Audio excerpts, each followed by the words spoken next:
My name is Andry Vildak, and this is the first episode of our podcast. We're shooting it out in Los Angeles, and we have a very special guest over for the first episode. Carl Seibel. Yes. He's a good friend of mine. He's an actor, producer, director, screenwriter. Hey, Carl. Hi. Can you tell the audience who are you? Yeah.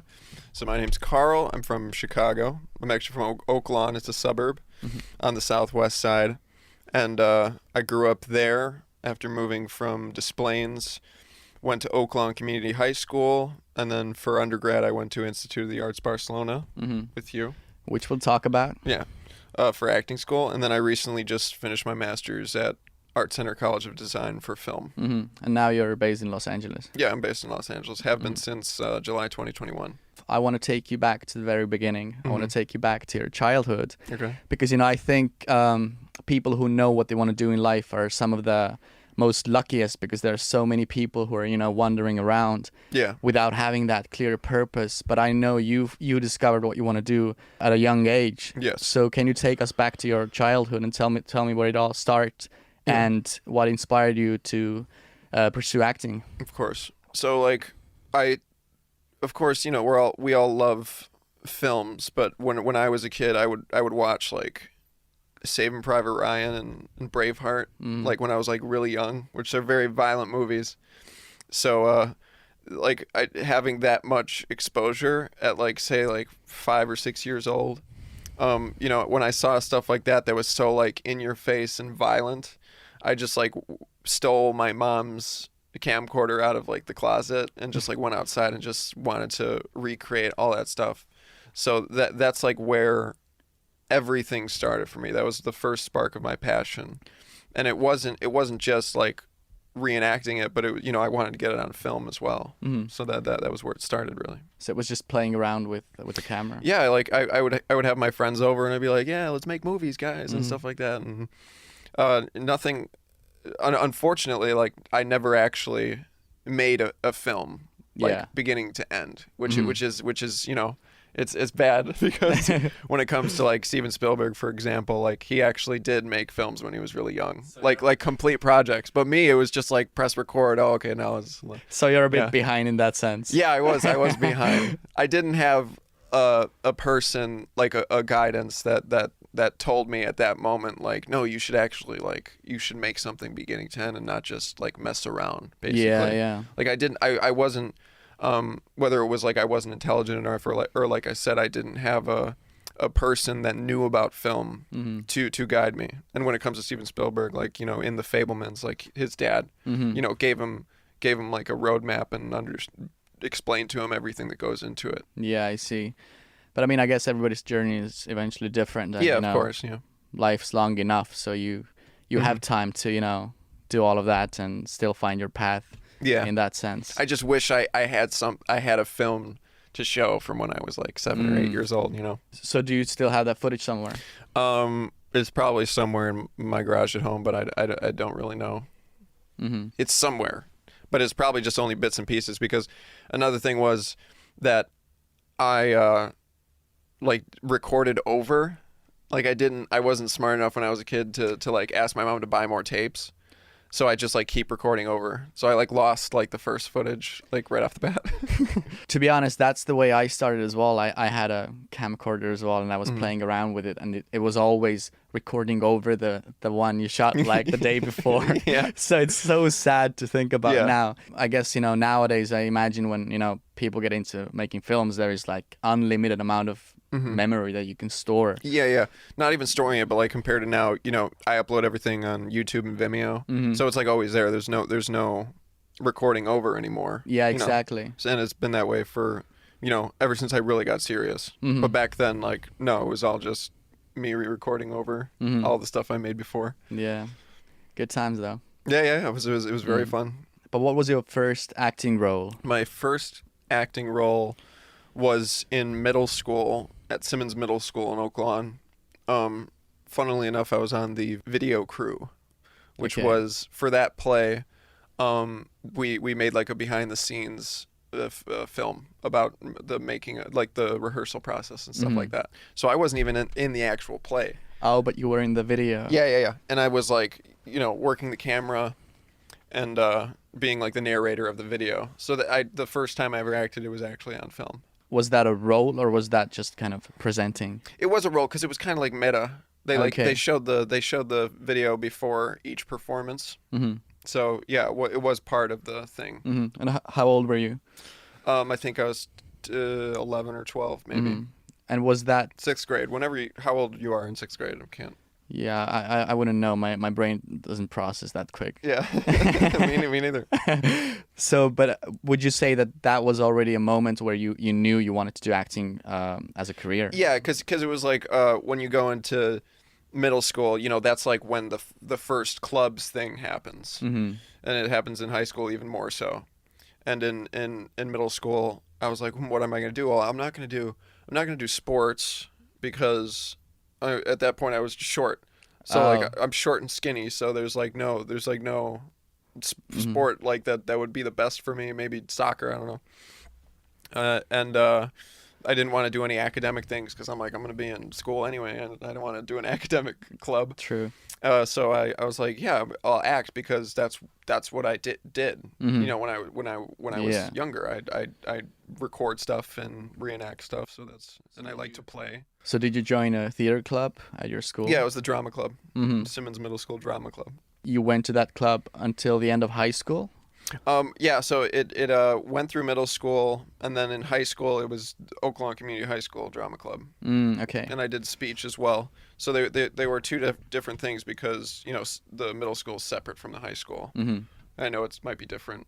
No, it's the same actually. Oh, okay. Yeah. Then they were two separate things. But yeah, I continued on into at Oaklawn. And after you graduated high school, you went to study in Spain. Yes. That's where we met. Yeah, that's where we met. How come did you go to Spain? That's a long way. Mm-hmm. So I was having a conversation with one of my family members, and they were saying, you can do whatever you want mm-hmm. when it comes to college, and that was really what sparked it in my head. Mm-hmm. And I was like, okay. And what I interpreted that and internalized it as is that I don't need to go to the Illinois school, which is what most people do because it's the best. That's one of the best options, in-state tuition, close to home and stuff like that. And I was like, well, the first thing that came to mind was like I'm going to go to school in Europe, because I knew at that point in my life that it was cheaper. The only other expense is plane tickets, mm-hmm. but of course you would have to buy plane tickets to New York City. Or America's a big country, right? Yeah. So you don't really necessarily need to leave mm-hmm. if you don't want to. So how come your mind was that open to think about Europe? Well, the way my mom says it is that she wanted to I wanted to put an ocean between us. That's what she tells me. She's like he just had to get out of here. Like he couldn't go to New York City or Florida, or he needed to or Alaska. He needed to go to Europe. But yeah, it was also the teaching. I wanted to get because Institute of the Arts Barcelona is a British drama school at the end of the day, with predominantly British, Italian, and Spanish teachers. True. But the actual acting curriculum, what we're taught, is from a British perspective, with Stanislavski and Coupeau and all the movement kind of stuff that we do. That's like that's the typical drama school, the British drama school thing, mm-hmm. with movement, voice, and acting. So I assume you did apply to other schools in the UK as well. Yeah, I applied to Royal Conservatoire of Scotland and Royal Welsh College of Music and Drama. Mm-hmm. I think those were a few. I didn't apply to all of them. I mean, I should have, but I shouldn't have because I'm happy I got into IB. So, it doesn't really matter. By the beach, right? Yeah, yeah. But yeah, I applied to like 4 schools, and IB was the one I got into. Mm-hmm. It was great. In terms of training, mm-hmm. What do you think the differences are between a training you would receive in the U.S.? Yeah, the way I like to do it is, instead of saying, oh, U.S. training is like this, because I've never been to a U.S. school, mm-hmm. and I know if people are watching and they went to a U.S. school, they'll be like, he doesn't know what he's talking about. Like, oh, he thinks more about his baby. He's better than us. He went to Europe, Mm-hmm. But I like to just tell a story that Tiago told us when he was doing his master's in acting at IAB. And he said, so we had this guest teacher come in to do an exercise, mm-hmm. and the teacher comes in. He sends one student from the class out of the room, and then he like gathers around the rest of the MA acting students, and he's like, okay, this is what we're gonna do. So when that person comes back in, you're gonna treat them like the person you hate the most, and you're gonna just unload on them when they walk in, like whatever. Like if you had the opportunity to say everything you ever wanted to the person who, you know, hurt you or gave you trauma or violated you in any way, you're going to treat them like that. They're that person. Yeah. So the person comes into the room, and then everybody's just yelling at them, and you know, like Tiago's like, oh, you were never there for me when this happened, you know, like using actual things from your real life, because you're putting yourself into the mind state that they are actually that person. So everybody's saying a bunch of really specific stuff. Yeah, very personal stuff. Yeah. And the person never really knows what's going on. And I was like, was that a guest teacher American? And he was like, yeah. Because you've had that. No, you've because done like that that's kind of the approach that I see that American drama schools take, and the American acting styles is very intense. Like or the way Johnny described it, it's like I see. You're acting, you know, you're really focused on getting there and not the process. Okay, I see. And maybe you skip some steps that are really necessary, such as, you know, spending a lot of time just rolling on the floor and making noises. And I know they have voice classes, but I know that, you know, the way acting is taught is different. We just do the classic, like Stanislavski, like not like the Lee Strasberg like version of it. We're doing the Russian version of it. UK training is held on high standards, like across the world, I guess. Yeah. And it's very appreciated in the States as well, right? Yeah. Because, you know, in the States you still learn Stanislavski. But it's taught in a different way because of the interactions between, you know, Stella Adler going to Russia to meet with Stanislavski, and then, you know, it changed after she went. So but the Americans got the first version, and then Stanislavski kept developing it. Yeah. As we were taught, you know. Yeah. Because you went to study masters in filmmaking. So at what point did you realize that you want to also work behind the camera? I knew I wanted to get a master's. That was the most important thing to me. And I just love film, and I always have. Okay. And not only do I want to act in film, I also want to have a hand at also directing a thing, because at the end of the day, you know, what we want to entertain people, and that's like the film is another avenue to entertain. Okay, was it because you thought you had a lot of ideas in your head, I do. Or was it because you wanted to, maybe you knew you maybe have to create opportunities for yourself as well as an actor? Yeah, it's kind of both. I do have a lot of ideas running around in my head, and that I can, you know, write down and make real, and make them come into fruition. Yeah. But it's mainly just, you know, another avenue, because it's something, you know, anybody can do. Yeah. Really, with like, the way I see it is when I'm acting in other people's projects, and then I'm directing my own. So it's just two different things. I guess it's good to, you know, be able to do all sorts of things within that industry. And even when you're, you know, being a better actor makes you a better director, and being a better director makes you a better actor. Yeah. It's like they're really complementing close, each other. Yeah. Yeah, that's why there's so many actor directors today. You know, like Ben Affleck just came out with the new Air movie, for example. It's very recent. Yeah. And he's also directed other, you know, films. You've just graduated in April. Yes. So do you feel now that you're ready to tackle the industry, or? Yeah, of course. I mean, but it's just the most important thing, as everybody says, is making connections and creating a network. Yeah, that's really the most important thing. Like it's true, as far as what everybody says about film school, that you could learn all those things on the internet. Yeah, it's absolutely true. Like, but the thing is that when you go to film school, you meet a network. You know, you get connections and stuff. Have you managed to meet some people who are there for you now? The most important thing is that I found a cinematographer that I work with very closely. Okay, and he understands my vision, and he understands lighting very, very well. And he has a enormous list of references that I can just like say, I want it to look like this from this. Or at least just show him a picture. Yeah. And then it works. I also work with a very good storyboard artist that I've worked with twice so far.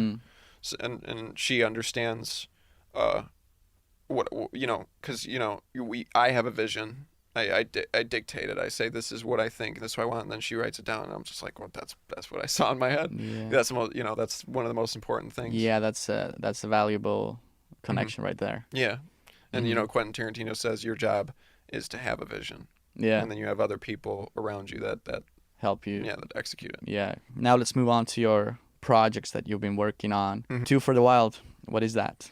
Two for the Wild is an independent production company based in LA. That you founded? Yes, I founded. I founded with Kevin Farrell, one of my good friends from high school. And it was originally in Chicago because I founded it in 2020 before I came to LA. Yeah. And we made a few film poems, which ended up being my films that I used to get into film school. Okay.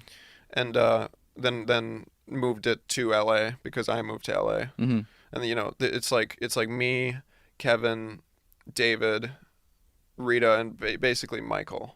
Okay. Like we all have like some capacity. It's not an official company because there's not enough revenue to justify it. Yeah. And also like there's a bunch of things people tell me like don't make it an LLC. Like it's not worth it yet when you're not raking in $100,000 plus or whatever. So it's just it's the website, and it is my thing and stuff like that. Thing that you're planning to grow. In the Yeah, future. of course. But it is there. So where did the name come from? twoforthewild.com. Damn, we gotta cut it out. Yeah. Okay, I'll keep it in for you. So where did the name come from? It was like in 2017. Me and my friend Kevin would go around Illinois and hike at all these like cool locations like Starved Rock State Park and Castle Rock and the Indiana Dunes and the other dunes. Forgot their name. How are you going to take us there? Because we're actually going to Chicago after our trip in LA. I think I might take you guys to Starved Rock. That's like it's a really cool place. It's one of the best in Illinois, I would say.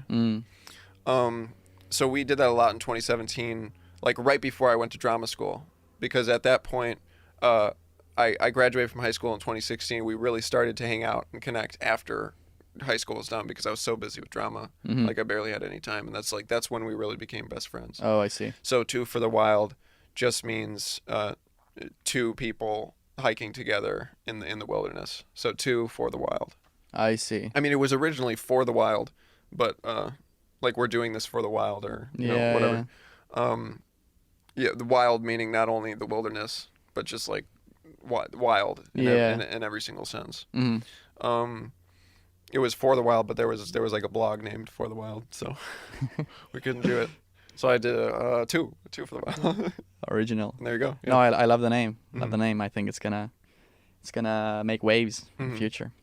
Are you looking to do mostly original stuff, or are you looking to get other scripts and projects and other directors involved? When it comes to Two for the Wild, that's gonna be my original work only. Yeah. So it's not gonna be a business thing. Yeah, I mean, no. If I get to the level of Christopher Nolan or whatever director, I think at that point I would be allowed to put Two for the Wild on whatever film I make.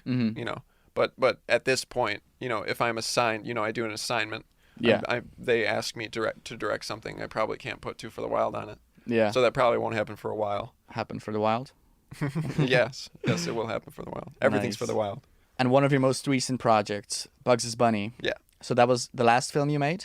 No, the last film I made was Rumble. Oh, Rumble. And Bugs' Bunny was before that? Yes. I made three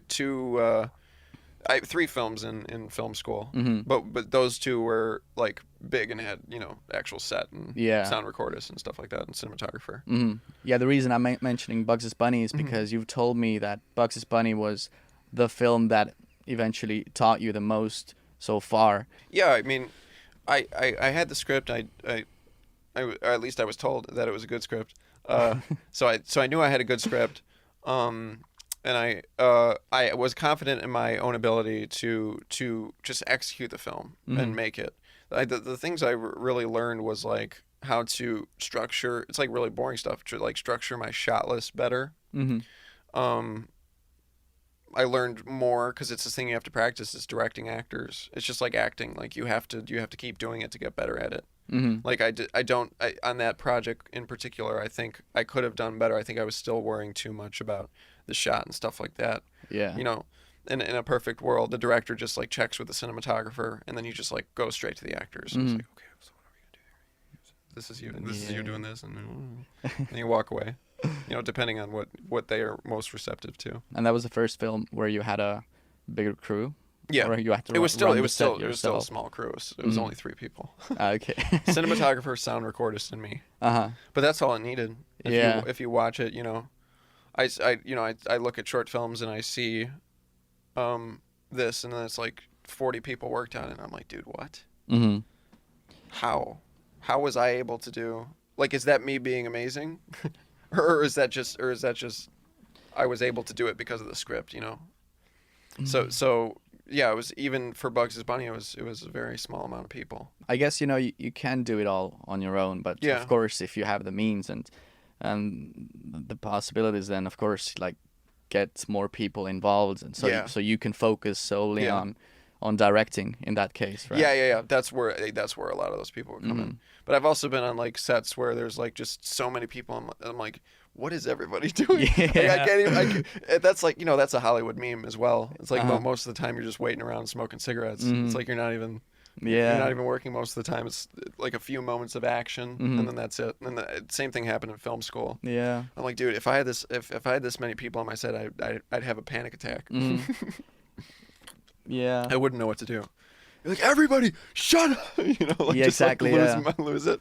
Yeah, it is interesting that once you reach a certain level, you actually only need to do your thing. Yeah. You know, which is so weird because you don't have to worry about anything else. Yeah. The producer, the first AD. Which is weird because at first, you know, you get into doing arts, possibly doing all sorts of roles. You're carrying props. You're working on the costume. You're 100% acting. You know, helping with the script, whatever. You know. Yeah, I could if I wanted to. When it comes to listing my credits in the film, you know, I could put myself as production designer and producer and set dresser and all that stuff. Yeah, but it's actually it was all done by me, including the editing. Exactly. Yeah, but it's actually such a good feeling when you get to just do your thing. Yeah, I'm sure it'll be strange as well, not being involved with like more stuff and just solely dictating it. Yeah, but also like in that vein, perhaps I like should have got more practice with being on the director on a crew that was that big. That was like 40 people. Yeah. Because now I never got the chance to know what that's like. Mm-hmm. So there's a downside to that as well. So Carl, also being an actor yourself, what's your approach on directing actors? Well, using my acting training, it's based in subtext and the thought, physical action.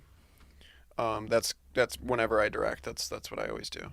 If I'm talking to an actor and it's not the actor is not doing what I envision or what the script needs, I say, so this is what this line means, and this is what you're trying to get towards. This is what you're trying to say, but this is what you're actually saying. So say that line as if you're thinking about that when you know. Some directors like to give line readings, you know. Yeah.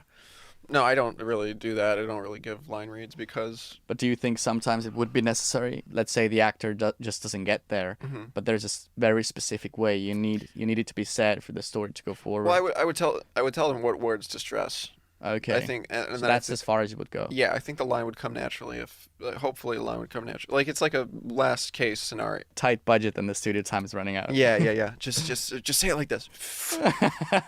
Don't worry about it. Are you working on anything new right now? I'm working on screenplays right after film school because I don't have the funds to put towards the film. So the only thing that I would do is like grants. Or being assigned to work on a music video or a short film, but not filming one of my own personal projects at this moment because I'm too busy working and just working on the screenplays really. Yeah, so and then shop those around and stuff. So like you're that. Still writing. Yeah, I'm still writing. That's and acting. That's the two things. Anything in particular, or you have like many things just going on? Yeah, I have like two right now that I'm working on. The main one is like three, honestly. I mean, I could, even if I keep thinking about it, I could keep going. Like I have a mockumentary and like a coming of age drama, and stuff like that I'm currently writing. But you're not planning on shooting those anytime soon? Not anytime soon, as in maybe not this year. Okay. Yeah. But maybe next year. Maybe next year, yeah. Will I get a part? I wouldn't be able to pay for your ticket, maybe. I mean, if the grant, I don't know. Let's see. I'll pay for my ticket. Let's just say yes. Okay, but in general, what sources do you use to find actors for your projects? Backstage. Backstage is the best. So that's amazing. That's the main thing in the U.S., right? Yeah. Until I get to the point where I can just like agents. I could cast something in less than 24 hours on Backstage. Okay.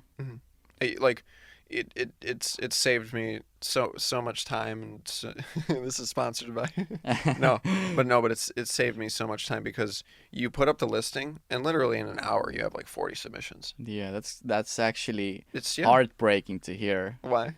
Because I'm an actor. Yeah. I submit myself, and then I just know the sea of people that are lined up just to get that one role. I sift through every single one and like listen to everyone. So okay, there's good. That's good. I don't just like look at the headshot. Are they in an alphabetical order? I don't know. You can sort. That's what I want to know, because my last name starts with a V, so I'm probably at the end. Yeah. Maybe they sort by first name. Probably not. Yeah, I don't know. I think you can sort by whatever thing you want. Are there more websites like Mandy? Do you have Mandy here? I don't. Star Now? Backstage is kind of like the main one. Yeah. But like Actors Access and there's Casting Frontier, Casting Networks. But like, I will stress myself out and do way too much work going on every single platform. Yeah. Applying to everything. I like to just streamline it. And just use one or two, which is for me Actors Access and Backstage. Yeah, that's the thing, because I'm subscribed to so many platforms, and I'm paying monthly to be able to submit myself. We have like Star Now, Mandy, Spotlight, of course. There are debates like which is the best, but actually I think there is no best. Like you find different castings from different websites, so it's such a shame, really. Yeah, I think the best is the one that has the most jobs posted on it.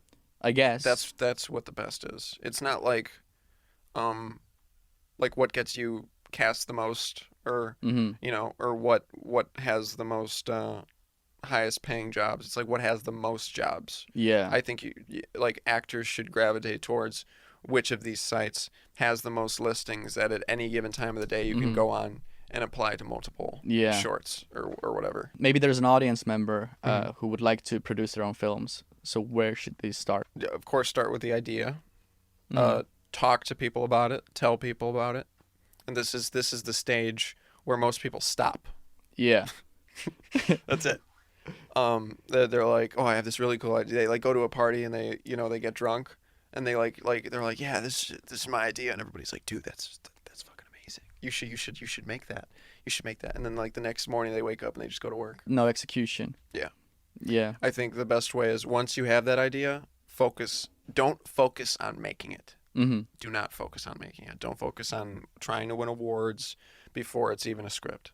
Yeah. Only once you have the idea and you've talked to people about it and people like it, now you say, my next goal is writing it. And then when you have it written, my next goal is planning the shoot. Yeah. And never focus on the end. Never think about the film. Never think about where it's going to go. Just think about the next goal is each step in the process. Idea, writing, production. Yeah, I think that's how it's with every single thing. Either going to the gym or eating healthy, whatever. You don't think about the end. Yeah, you being you need to. I guess you need to visualize it. Still, you need to have it like, okay, that's where I can go and where I'm gonna go. But eventually, just take it one step at a time and just take action. With everything. Yeah, it's very normal advice. Yeah. It's like confidence is key. Yeah. Like that is really good advice. It is. Confidence is key. Like even with this podcast, for example, there was like I had an idea, and but but I was like kind of like, oh, how I'm gonna do it? You know, I don't have the equipment. But then eventually I ended up renting a studio here in LA. Yeah. And then I was like, okay, that's gonna be my step and execution, because now I have it booked. No, now I need to show up. Yeah, now I just need to film it. But then the first studio got canceled, you know, the day before. Yeah. And I was like, okay, that's maybe the end of it. You know, I'll just shoot it back in London. Yeah. But then, you know, it was just pushing myself to take that step, which was eventually booking this studio. And that's how you need to treat your dreams and goals. Yes. Just take that step. Well, that's great to hear that you have a lot going on in that sense. Yeah. And as we know, you only do acting because you really need to do acting. You don't do it for financial reasons. So that leads to my next question. What kind of survival jobs have you had to do to maintain your career in the entertainment industry? Well, when I went to Art Center, I had a work study position. Okay. So that was my main job, and it wasn't making a lot of money at all, because you're only limited to working 20 hours a week, and they wouldn't give us 20 hours a week anyway. But I was in school, so I was like, okay, I'll just, you know, kind of go into some debt, because I am anyway. American thing. Yeah. So I wasn't really worried about that. I was like, I'm going to focus on finishing school. But now that I'm out of school, I didn't get a position lined up through the work study job, which is disappointing. But I started with Amazon Flex, and that's what I've been doing. That's my side gig. Yeah, I see. As they say. And that allows me to have free time to audition and act and flexibility. And yes. That's right. I get. You just Google. Yeah, I guess that's why it's called Amazon Google Flex. Flexible. Yeah, and flexible jobs. Flex. Yeah, it's foolproof. No, that's how I did it when I went to London. You know, the first job was Uber Eats, because that was the most flexible thing that I imagined there could be. Plus, it was the easiest to kind of get, because you're self-employed and you just, you know. Yeah, I mean, I just feel like an idiot. I thought it was like Amazon Flex, like. I didn't realize it could be like that flexible. Oh, did I just yes open your eyes? I didn't. I had no idea. I mean, I never gave it much thought. I just said the word. Yeah. Well, it's a flexible job, I guess. Yeah, because you're flexible. Yeah. Maybe the marketing team should put like a little ibble.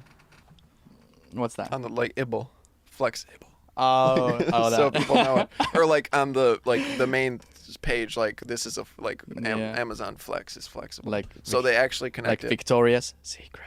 Because we're in the age where flex is such a big where flex is such a big word. So I thought it was like flex. I have 80 IQ actually. That's great. Yeah, I don't know what's mine. I'm not gonna do the test. I don't want to disappoint myself. 160. Maybe. But maybe there is a chance, because I've never actually done one. Yeah. So there's a chance. It's better to not do it. Yeah. That way you don't actually know. Okay, and what are your goals for the next 6 months? It would be finishing the screenplay that I'm currently working on, and because I just graduated and I just since then started with my side gig, work with that consistently to start paying off the student loans and stuff like that. And really, I haven't started yet, because we're doing all this right now, with the acting. Yeah. So really, like, it's really just starting for me. Like the most important thing has been school up until this point. But now I'm educated. I've done the work, and now I'm ready to, and I have qualifications, which is that's what it is. You pay and you get a piece of paper. Yeah, exactly. And so now I have some sort of leg up, and of course the connections, as I said, that's the most important thing. So that's what I have now. So I have a plan to work with these people and work this side gig while also affording me the time to audition and write and make my films. So looking to do a lot more acting, getting an agent, all sorts of that. I'm going to get a job as a Finn Wolfhard lookalike. Actually, yeah. I think... Go to... Who told you that? I think I told you that the first time. I did. I don't know. A lot of people say it. A lot of people. When I wear, like, the yellow... Like, the scene in, like, season 3 where he's at the airport. Mm-hmm. And he has like the cap and like the shorts. Oh. And the Hawaiian shirt, I think. So, yeah, I like wore that same exact outfit, and like somebody came up, they actually thought I was him. Yeah. And that's gonna be your sidekick then. I was like, no, yeah, that's my sidekick. Show up at birthday parties. I look like the guy from Ender's Game. Oh, yes, you do. Yeah. In addition to Finn Wolfhard. Just skinny brunette. Yeah. Okay, let's now go to more serious things, which the audience might experience. Do you ever get the feeling of self-doubt? Oh, all the time. Every single day. Yeah, me too, man. Well, how do you deal with that? I like video games, so I play... So you just switch off and don't deal with the problem? Yeah, Don't tell the audience to just get into video games. No, it's a very good thing to do. I mean... everybody else, if you don't play video games, you watch Netflix. Yeah. Video games I play are not, like, I'm not playing Call of Duty or, Battlefield or whatever. Yeah. Like, I'm mostly playing story-oriented games, single-player games. Okay. That are very, Kino. Yeah. Let's just introduce that word that I say that all the time now. That get my creative juices flowing, that are written very well, that have design, that have, it's not a set, but they have, they have an art style and all these different things. Like I want to replay through Half-Life 2, and I want Rita to play it as well. Mm-hmm. Like she's gonna play it, I'm gonna watch. And that for example is a game that I would play in my free time. And like Half-Life 2, man, like holy shit. Like the set pieces, the writing, the everything you go through in that game is just it's a movie. Okay. So that really helps me get over my feelings of self-doubt. Is to because that's what I'm saying. It's just like watching TV series or a film. Yeah, eventually, you have to switch off to get over your self-doubt. I mean, I don't think there's a way to get over the self-doubt other than to switch off. Yeah, and just I guess. Reflect, think rationally. think about your self-doubt more. Yeah, that's what I'm saying. Mm-hmm. Like I don't think meditating doesn't work. Like there's this idea in video games of a flow state. Yeah. When you're playing, you're in a flow state. I see. And that's what allows you to access your third eye or whatever, and stop thinking about. The negative and just get into the state where time, like that the scene in the movie where the person's just focusing on one thing and the set just breaks away behind them. Mm-hmm. But you mean it in a way that you played a couple hours. You don't mean it in that way that wake up without even taking a shower, getting dressed, you go back to the computer and just to kind of stay away from the reality. I think that's as in, like everything must be balanced, I guess, right? Well, I think that you're thinking of like a gamer stigma. Maybe. Yeah. No, so I'm not in that. No, I because I do spend time writing and looking for jobs and doing Amazon Flex. So it's not like that. Anything else you do for your mental health at all? I don't know. Exercising, doing something outside of the arts. No, exercising, of course. I mean, I watch a lot of YouTube, a lot of video essays. Okay. Like a lot of people. Like I learn about random stuff, like a bunch of I do history, like infrastructure, civil engineering stuff. Okay. Horror, like ARGs. Mm-hmm. Just like a bunch of different like. Yeah, I guess. If people are familiar with like YouTube video essays, there's a bunch of different stuff. Video essays about films, video essays about, a bunch of different stuff. But yeah, good that you have discovered, I guess, what you like doing to switch off. But I guess you gotta keep everything balanced. Yeah, right? And I mean, for me, it's like everything is balanced. Like it's not hard. It's not hard to keep the balance, especially when you're doing Amazon Flex like a lot. Flexible. So, yeah, you have to be flexible. Okay, cool. So now for the audience, is there anything you wish you had known before about all the filmmaking, acting, that would be a wise advice for the audience? Wish I had known. Wish I had done. Like it's more about what I wish I had done. So, which like you should have no regrets, of course. I don't, but if you could, reflect on, It's more about wishing that when I was a kid, I had somebody around me, because none of my family is involved. Like, my dad was a musician. That was about it. Not really involved in the arts. So there was nobody that saw me making films or, like, you know, creating my own haunted house in my backyard for Halloween. Yeah. Or, you know, like, just acting. Nobody, like, from my family came to me and tried to foster it and tried to, like, sign me up for jobs as a kid. Yeah. In commercials, which is very important for an actor. I would say if parents are watching this and your kid shows interest in being an actor or a filmmaker, you need to start early. Just like you would start them in sports early.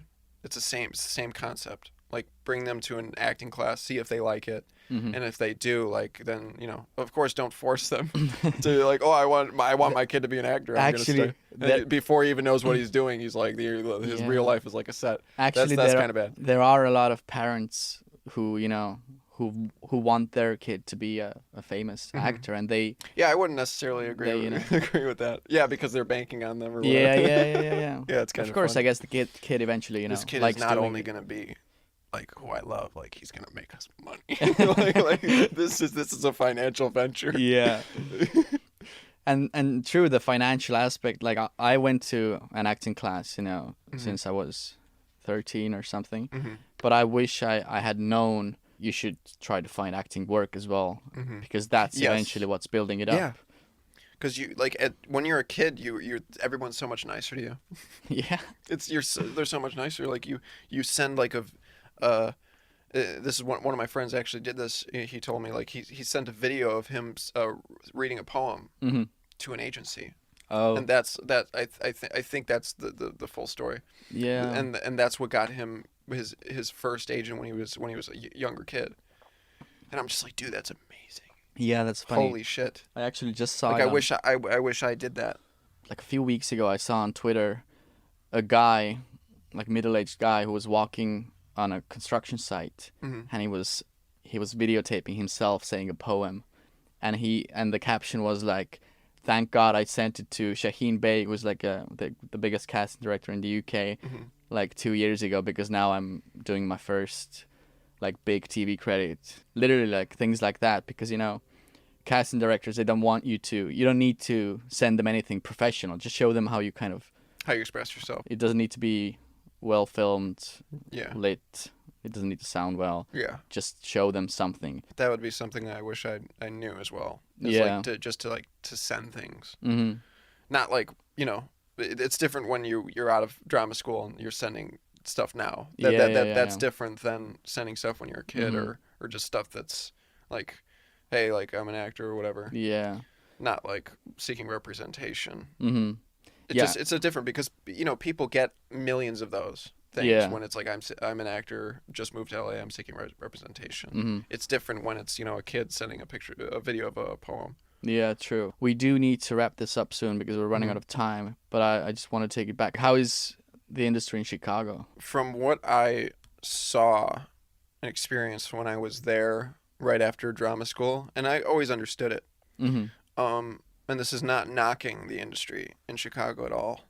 It's just most of the jobs are Chicago television shows, and it's very close knit, and you know, everybody watches in the U.S. They watch the Chicago shows, like they're really good, but like that's like the main work. But when it comes to L.A. or New York City, it's like there's a lot more that's not just Chicago stuff. Yeah. You know, like CineSpace is like the main thing in Chicago, and that's like where all this stuff comes from. And then, but in LA, there's like this movie's gonna be shot over here, and it's just they're just bigger hubs. But Chicago is great, especially the theater scene. Yeah, I'm just asking because, you know, like, for example, I'm from a small town in Estonia.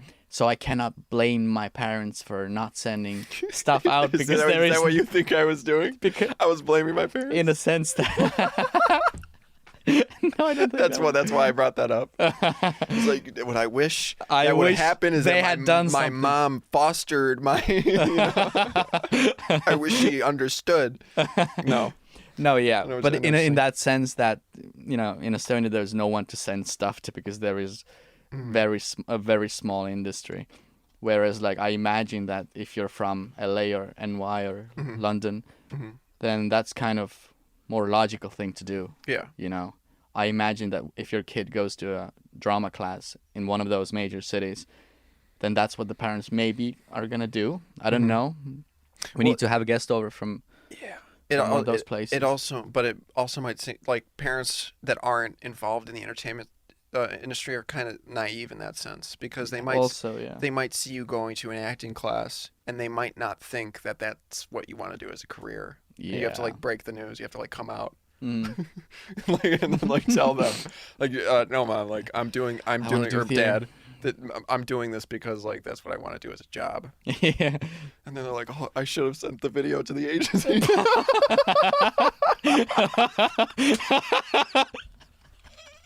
Yeah, it's like they already knew. But I still have it somewhere. Yeah, they already knew. They already knew to do it. They just didn't think that you would actually like to do acting. Yeah, he's just he's just being stupid, exploring. Yeah. Yeah, especially if you're not in the entertainment industry, you don't think of it as a career choice for your kid because it's something so unreachable. You know. Yeah. Okay, I think that's it. I think the audience has got a good insight into your life and maybe was able to take something from it. Go to your parents' kids and tell them to send out the videos. Pawn off your kids as actors if they show any interest. Yeah. So yeah, thanks for watching, guys, and I hope you're gonna follow the journey of this podcast. And take care. Thanks, Carl, for coming. You're very welcome. We'll see you guys soon.